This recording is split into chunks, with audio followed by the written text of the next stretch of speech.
Hey guys, welcome another episode of Tech It Up with Café Cultura. It's your girl Jaylah, and of course, bringing you the best of our founders, all the people that we're meeting across the way that we need you to know so we know what's up to date in the tech world. Welcome, guys, and today we have a great guest, and his name is Fernand Valerie Adrien, aka Val. I like the Valerie. How are you today? I'm good, and yourself? I'm doing really well. Excited to have you on the show. We were briefly chit-chatting before the show, so I think this is going to be so much fun. Let's get started by telling us who you are. Who is Fernand? Who am I? Like, wow, I hate that question. It's So let's make it it's simple.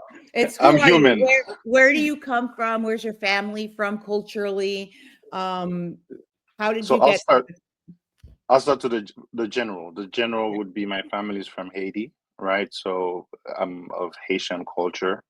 Um, who I am, I was born in New York. Soon after, I think I was 2 years old, I moved to Spain, and that's where I was raised until the age of 10. Then moved to Haiti, then finished high school in Texas. I left in ninth grade and did ninth, 10th, and senior year in Texas. Then I was supposed to stay in Texas for university, but Miami being so close to the Caribbean and always having to go through Miami um, Is that to go why? back home and back, yeah, and then it's just stuck. It's just stick there. So It I was was like, okay, close to home. yeah, close to home, you know. And it's like when when you see more Black Americans, Latin people, but yet you're in a U.S. infrastructure environment, it feels it like it has a better feeling. When you're in Texas, like you people don't need to tell you. Specifically, I was in the south of Texas, around Corpus Christi, in Okay. Harlingen, Texas. That's where So Selena's from. So we know yeah, that place so very well. yeah, yeah. So basically, it's it's not that dense in Mexicans either, Yeah.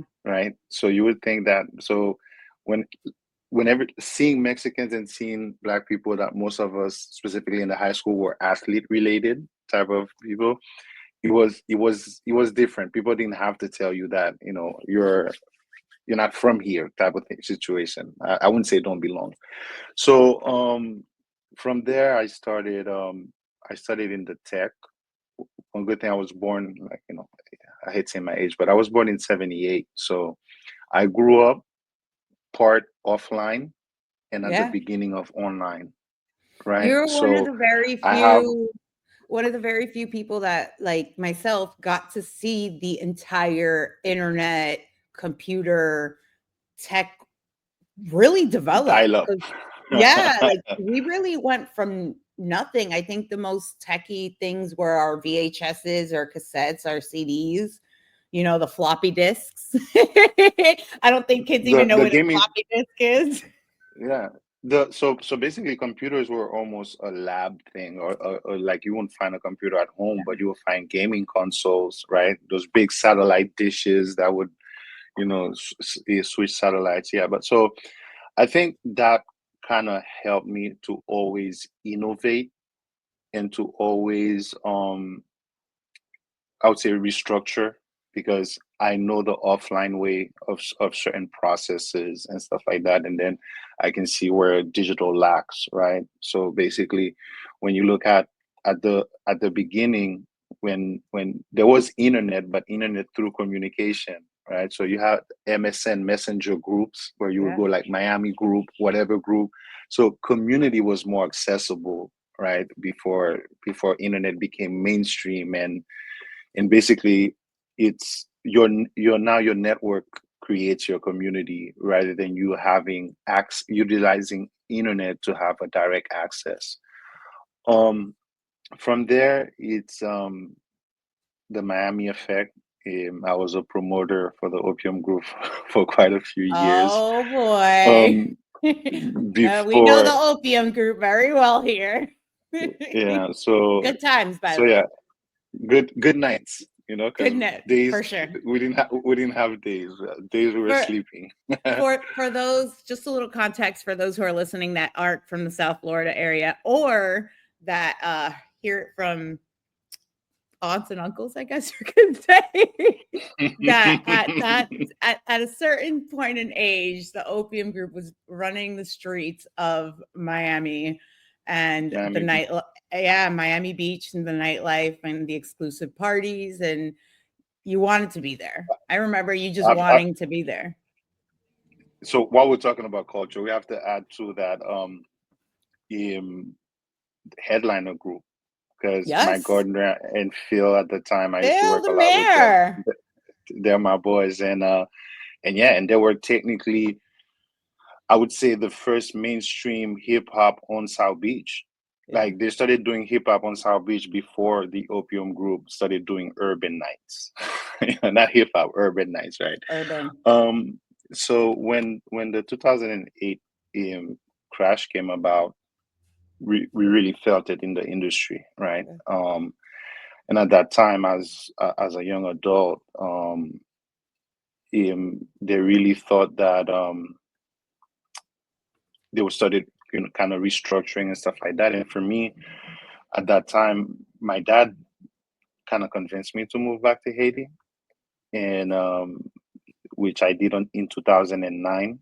Had had some nice 2 years, nice learning curve. I came with some things, eager, thinking that I'm going to bring representations from the U.S. and do things. When it didn't work out like that, and then boom, the earthquake came about 2 years after, eh, which now really led me to, like, I changed. I just decided to stay now and help.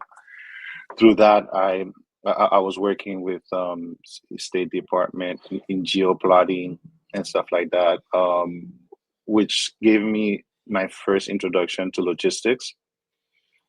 Then a couple of years after, I ended up working in the National Port Authorities in Haiti, which furthermore exposed me to logistics, and yeah, which I went and studied that.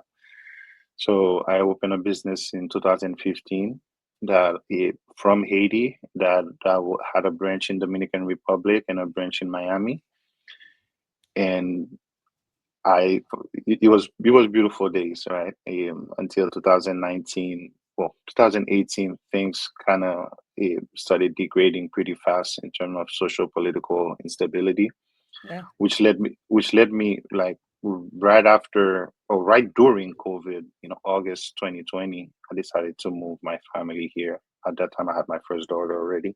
Wow. So so when I moved here, I was it was nice for the first, I think, 8 months, because everything was like I was doing everything remote, like a real CEO. I got an office at, you know taking 2 hour lunches, going to work at 9, leaving at 2, 3. So I got bored of that pretty fast, because I was thinking too much and not acting upon my thoughts, right? So it Yeah. kind of drives me crazy if I'm thinking and I'm not writing, or I'm Executing. not Yeah. executing, right?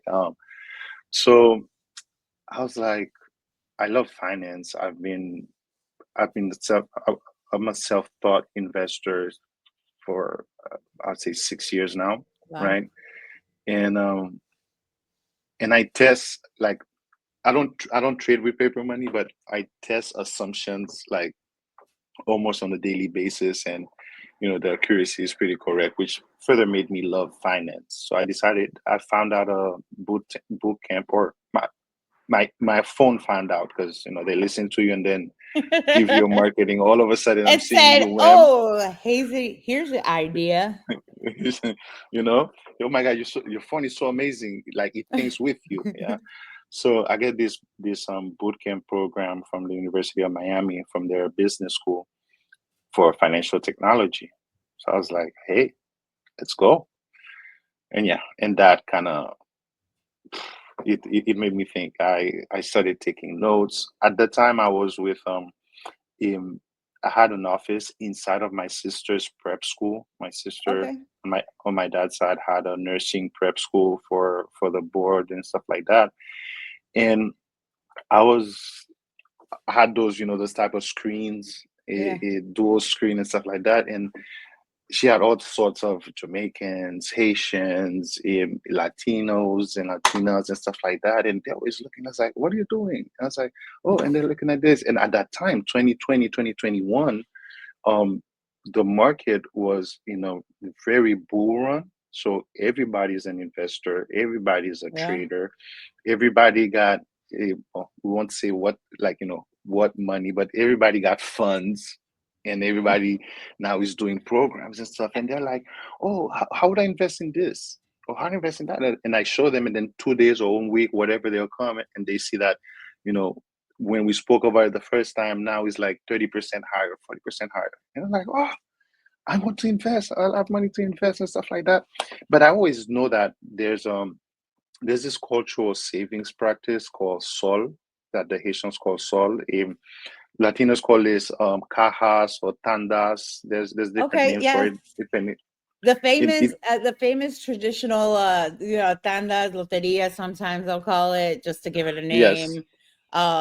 Where basically you pick a group of, you have a network, because it's a network. Sometimes you know the people, sometimes you don't know everybody, because people bring people in, and you put in monthly, you put a deposit, then you put in monthly, and then I guess it's like somewhere between $10,000 and $20,000 or 5,000, and then they divide it monthly, and then they come back, they still deposit, and everybody gets it, something of that nature.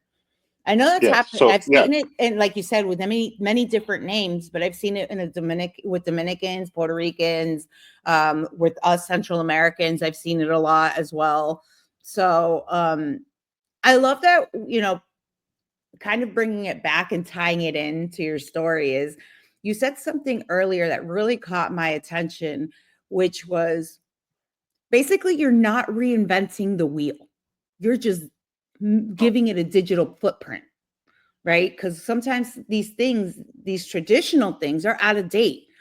It's not that they're like bad or that they haven't worked for such a long time. It's just that now they need to be put in a more updated position, which is kind of where you started this journey, correct? yes. So yes, it's so the journey has three critical points, right? The first point was like you said, it exists, and now with that I realized that, oh, Jamaicans do it too. This other culture does it too. So, which led me to find out that it came from mainly Africa. So they call it susu, and there's actually a term in books called susunomics, so the economics of Wow. susu. Now the second one happened to be my environment, right? So I was in an environment while I was studying financial technology, and I needed a good thesis, so I started interviewing these people, right? Um, so those two are, like, I would say, my personal attachment to it. Now, the second thing is the untapped aspect of it, because through looking, I realized that the Treasury Department in the US, they call it informal, but it's not informal. It's just that since there's not a big interest revenue logic to the way it works, it doesn't interest the mainstream commercial banks and the credit unions, because the Treasury Department made me understand it more by the way they Yeah. call it, which led to the unit of economics that we created around it, because they call it ROSCAs, right? Which is Rotating Savings and Credit Association. I was like, what a weird name. Like, like, you don't need to understand what Tanda means or what Susu means, but it's a name unique to itself. It's like, why they take all these different cultural practices and call it Rosca? So through further research, I realized that, yeah, it's a rotating savings and credit association. Mm. Because if we're a group of 12, right, and we start in January, anybody until up to July, August, it's a credit, because you get a payout before you contribute more than 50%, right? So you get technically a loan, right? Credit. Yeah. While the rest of the people, for them, it's a savings because they technically get what they put in since January. Correct. So and then so those two were the first key point. Now the main key point is, mind you, I never did that thesis on Sol. I ended up doing something more logistic trade related. it's it hit me around mid end of January. Yeah, I'm always watching the news on Bloomberg, and I'm watching like the Genius Act, the Clarity Act, the Crypto Act, and there's certain things that start clicking in my head. So I go back to my notebook and I start seeing, like, kind of getting a refresher, because that was like 3 years down the line. A lot of Yeah. things I forgot, and then I'm starting to see that everything that I all the side notes that I made of potential projects were now being regulated or legitimized, right? So I was like, oh, I think we have something here. So my first idea, I woke up one day, I told my wife, hey, I'm opening a bank. She was like, okay. Okay. Good morning. But she's no, she's used to that, more of an entrepreneurship journey, right? Which we'll get to that, but I thought that tech startup and entrepreneurship was the same thing. It's definitely not, Oh, you know. definitely So not. so then I started thinking. I was like, okay, I'm not just gonna do let's say a a cash app for diaspora communities, right? Like, what's the differentiator there? Yeah. So I kept on looking, and then but I'm slowly, as time permits, because at the time I'm also running a business. um and then I started falling into the notes of the interviews that I had with these nurse, well, future, and some, because some teachers were involved as well. So these nurses and future nurses about SOL, and I was like, aha, that's the differentiator. So I started looking, and then started realizing that how blockchain and the stable coin in, regulations that are set forth right now, what they actually do is instead of having to digitalize a financial product that does not fit the system, therefore that you will have to neglect cultural attachment to it in order to fit corporate profitability to it. Yeah. Now, with blockchain, you're able to technically create new asset classes and have faster and deeper impact into what is actual financial inclusion. Because if the system doesn't change, what are you putting people into where? Into what? Like, the system doesn't want them, right? The system, there's certain red tapes, there's certain things don't match their risk criteria. Yeah. So then, did some more digging, some more studies. We started really with the first thing was, if we're gonna make this so-called informal practice the first product within a financial ecosystem, how does the flow of it, how does the logic makes it, and which other existing shared or community-based finance that exists in the credit unions can we kind of attach this to, so we can make sense of it and avoid a regulatory or even legal scrutiny at Yeah. scale, right? So which took us about 2 to 3 months. We were even able to, I would say, make it more efficient, right? Make it in a way that instead of joining one a caja, one tanda for $500 every 2 weeks and get a $13,000 payout, then you can either do two tandas with ours at 250 a week, I mean bi-weekly each, and still get 13,000, because we would do the cadence of contribution needs to be more than the cadence of payouts. Well, How they were how, what I love about the idea is that sometimes, everything is word of mouth. There's no backing, there's no safety net. There's like really nothing. It's really word of mouth, right? With this, Well, I think there's a there is type of safety net. there's a little bit of a security in the sense saying, okay, my money, I see where it is, right? I could check this app or I could check the website and see where I've allocated or what how much I've allocated. Because sometimes you even, life happens, your mom, your dad, you're, running around, school starting, and you forget, did I send in the 500? Did I not? Like, was it twice? Oops. Like, just even simple things, I think makes a huge difference. So so what I came to find out, right? So mind you, again, this practice started since the 1600s. So there was actually trust in this financial activity, and still today, when they say underserved or unbanked individuals, they trust each other, they trust community to actually practice this. So there is a trust factor, and what we identify is that that trust factor is what they call community pressure, right? Because right now you may enter a caja because school is coming, like, or you want to plan a vacation, or you have communion, whichever, you have an event coming up pretty The soon, so you want to holidays say are coming. the holidays are coming, right?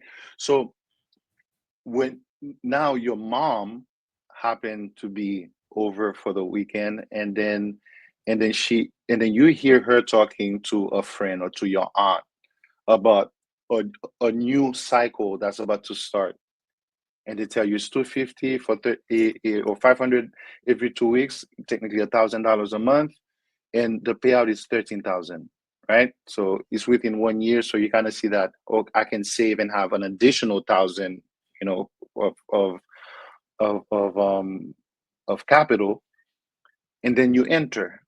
Now, once if they put you in a group chat, some of them don't. Some of them just send you a text with the different payment dates, but you don't know technically who's real.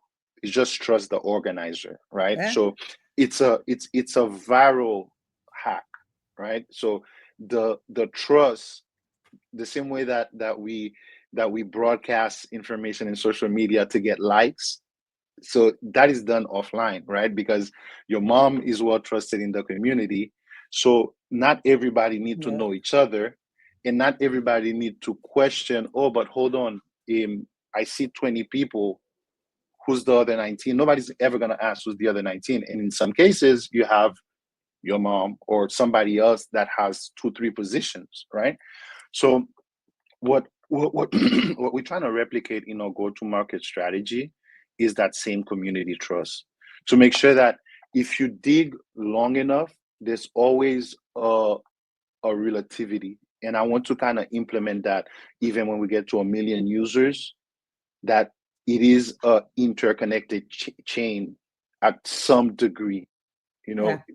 Like we can track the referral back to a user, right? And that user like brings more viral loops to one another, because not only that, like you said, it's a group thing. So about 75% of the group know each other, and sometimes the more it dilutes is because the more that from the original might be 100%, Yeah. 100% everybody knows each other, but now they have a friend that wants to Yeah, it do starts one, right? spreading. So they do one with a friend, but they bring in also two or three members of that original 100, and now dilute it to like 80 to 75%, until you have one person that technically happens to be, at least always, I'll call it 1%, because it will be you and somebody else. You have five people, that other person has five people, and then boom, that's a new one. And then from that one spurs another circle, right? Because So, they always, right. So this is like forever growing. And I mean, that's why culturally it's been so impactful for such a long time, because it's always like it's always in evolution in a sense. So now that you have the idea, you have the tech, you put it all together, and you create your company. Tell us a little bit about the name of the company and where you guys are at this moment. well, so the name of the company, I wanted, well, at first I wanted something catchy, but that had to I wanted a name. Like I wanted the first word that I was looking for was money, right? MONE, right? Um, and because most of the diaspora community, at least in the first target, are either Hispanic or French speaking, right? In and now even in the Latin world, there's different there's different Spanishes, right? Mhm. So I was looking for a name that I do not have to dictate you the pronunciation of, like whichever your intonation, whichever your pronunciation of the word, it would end up being the same thing. So I was Brilliant. so I was deconstructing cash, a flow, anything that had to do with money Yeah. until until I found my dollar, but as in one word. And I was like, that is a word. He's like, what you mean? It's like, yeah, it's I mean, like right now you have so many words that are trending that is two words stick Yeah. together and it's spelled together, right? You don't break it down. Compuzzled. Come puzzle. There you go. So Compuzzled. so then I asked a couple of people, but from different cultural background, and everybody sounded totally different. But yet everybody meant the same thing. And I was like, Yeah. that's the name.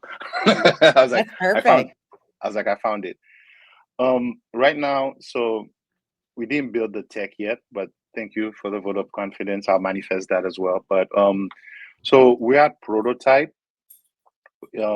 We have a full clickable prototype. We're still kind of vetting different technologies, and it's really difficult because right now with AI, technology is moving at a speed, and then it's also in terms of choosing the technology and choosing the developers now becomes an issue because as I'm not a developer, I read code. I said myself I'm a developer at an academic level, right? Right. Um, I still don't have enough expertise to know what can be homegrown technically for free and what needs to be purchased, right? And then even in the development aspect of a proposal, you find a lot of things that are now over the counter, right? But Yeah. what happened is that I would say even in January they were not over the counter, right? So we're we're getting pretty much some good momentum with some marketing that we're doing, but in terms of really community outreach, really having conversations rather than going straight to the pitch or straight to the sale, trying to understand what are the different variances in needs and pain points, which the pain point is very different from the need because what they have, they're kind of satisfied to it. It's just Yeah. that ramping it now for the continuation of what they need, like whether it's mortgage payment, whether it's buying a car, right? Because you keep getting you have two cars running, you get $26,000. You have a $26,000 car that you want to buy. Right now it's going to be very difficult. Not everybody's going to accept you walking in and with $26,000, Yeah. like you don't have no Where's proof your credit? Where's this? of Where's yeah. where where the income from. So the pain point is really onboarding them in the system safely. But when I mean safely, not in terms of fraud or anything else, but in terms that their money now does not go away into what I call consumer spending, right? Because when they did that, they sacrifice, right? They know they're Yeah. giving that money and they know it's coming, so they kind of respect it more. But then once you get into the financial system of the US right now, you get money so fast. You have a payday loans, you have a cash advance loans, you have buy now pay laters. Personal loans, This business presence loans. loan. Yeah. So I don't want to either on board and kind of, I would say, devaluate the importance of this saving practice.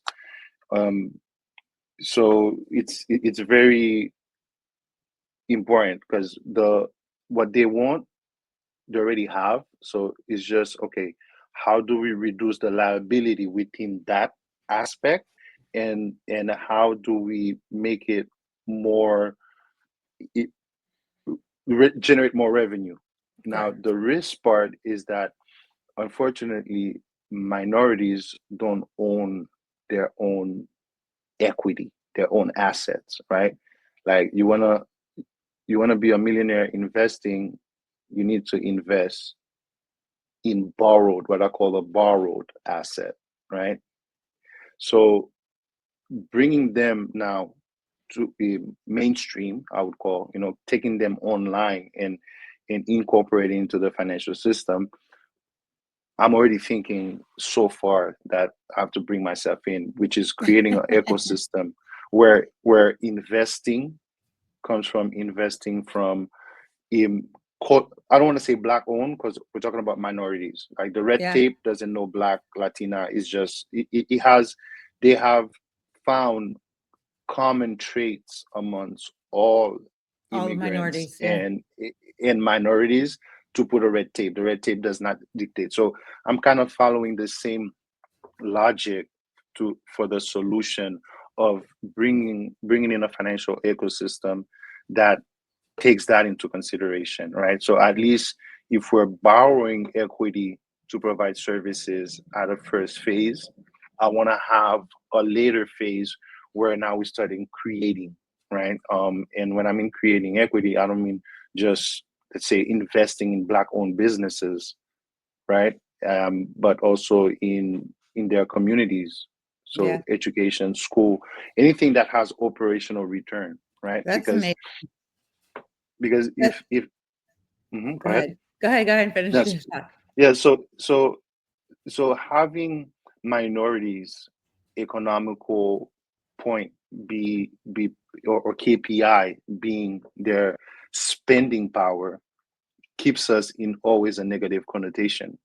How is it that spending is ever positive, right? So buy black, buy your own community, it still entails you spending regardless, right? So they say, oh, if you're going to spend the money regardless, might as well buy black, right? But how can I support black really, right? How can liquidity access, how can capital can be brought in for revenue, right? It's not a nonprofit.